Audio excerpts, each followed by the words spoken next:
city feels different from above.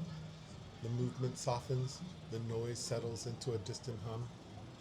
Hi, I'm Mike, and welcome back to Gentle Japan.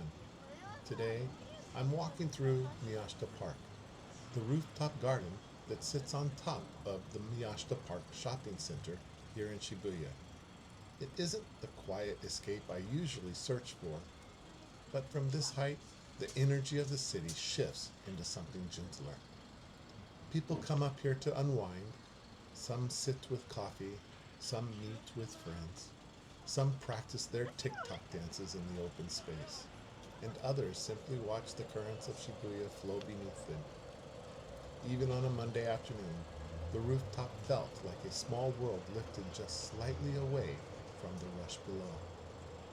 There's a sand volleyball court, a skate park, a Starbucks, and a stage where workers were setting up Christmas decorations. Walking across it, I felt that familiar mix of noise and calm that only Shibuya can create.